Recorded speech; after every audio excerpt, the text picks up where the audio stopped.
Look at all of you! What are your pronouns? Nom nom nom? Anyway, it's a joy to be here at the Comedy Festival. I know a lot of other comics are saying that, but I'm saying it in drag, which makes it inspirational.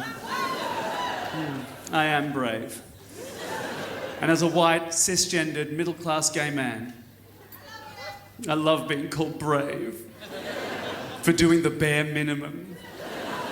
I don't even bear back anymore, I just bear minimum. I can hear you clenching.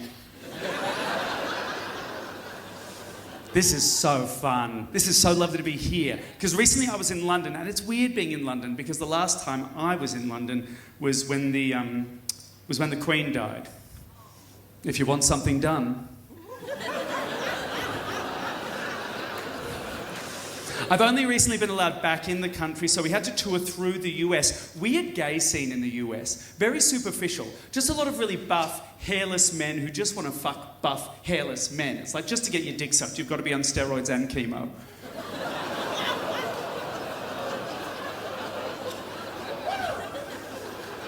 No one was interested in me. I got ghosted so many times I thought my asshole was a haunted house. And then I kind of thought, well, fuck that. I'm going to go on a gay cruise to kind of ameliorate it. Has anyone been on a gay cruise? Anyone? Are there any gay people in, or is this a rally? Is this... Oh my God, Fred Nile! She's not well. I went on a gay cruise, and I love being on a gay cruise. Do it, if ever you can. It was this beautiful moment where sort of 3,500 queer people had to sail hundreds of kilometres out to sea just to find a safe space where they could have community, family, joy, and that's so rare these days. That jacuzzi goes through a bit of a journey though, doesn't it? You want to get in that early, I'd say. Because on day one, it's like Evian, but by day 3, risotto. It wasn't even on, it was just frothing from the hand jobs going on underneath. It was... And at the end of the cruise, they just found a poor twink at the bottom who couldn't break through the crust. It was like a goldfish in winter. But I had to do the cruise. I had to. You got to take the gigs. Cost of living. Cost of living. House prices have spiked harder than the drinks at an NRL gangbang. It's rough. Cost of living. Can't afford to buy, can't afford to rent. Have you seen the price of cocaine, just by the way you're dressed? Can't afford cocaine. Fuck cost of living. I can't even afford to die. I think that joke is funnier than that reaction. Just letting you know. I'm in a tricky financial position at the moment. Doggy, but next to a square reader. Thanks for asking.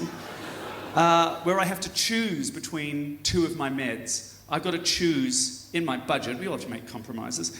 I have to choose between my PrEP, which if you don't know, is a drug that prohibits the transmission of HIV either way. Very important drug, more straight people should be on it. That's my 2 cents. I've got to choose between that drug and my antidepressants. So I can either take a load or be happy, but never the 2 at the same time. Like I can be content with my life choices or be the world's saddest profiterole. Thank you. Don't clap, I'll come.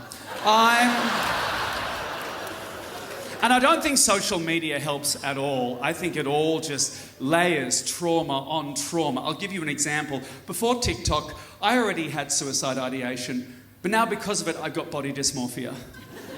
So next time I run a bath, I won't throw in a toaster. I'm off carbs. I'll throw in a NutriBullet. Because if I'm not my goal weight by the end of the world, I will die of embarrassment. But I have found one thing that takes the edge off, a little something to spark joy in my life. I know, me, happy. When I look like Cruella de Vil if she competed in men's shot put. That laugh came too quick. Do you want to know what my little joyful thing is? Okay. I donate to sperm banks. A lot. And it's not to get paid to whack off. That's what this is for. And I don't... Sorry, can't keep a good man down. And I don't want a kid. I'm never going to have a kid, right? Not unless they find an ovary at the back of my throat.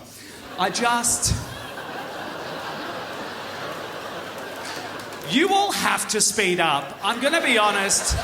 I took a Berocca and a Panadol before this, and I don't know which one was rectally, but something is fizzing.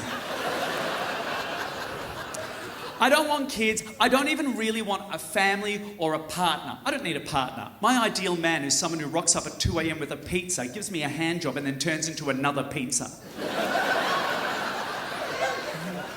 And even if I did have kids, I'm not going to be one of those parents that shows off their kids. I fucking hate that. Oh, he just said his first words and he's only 2. I don't care, Caroline. Unless those words were, I've got a bag of gack and Timothy Chalamet's phone number, little Henry can fuck right off. I do it because I just love the idea of subtly and secretly seeding homosexuality into the gene pool. So I go to the really regional ones. Just so some couple in Nagambie get the shock of their lives when they name their kid Braden and he comes out knowing all the lyrics to Renaissance. His first word was bussy. Well, this has been fun. There's a twink in my hotel room who's not getting any fresher. And that twink is me. Thank you, good night.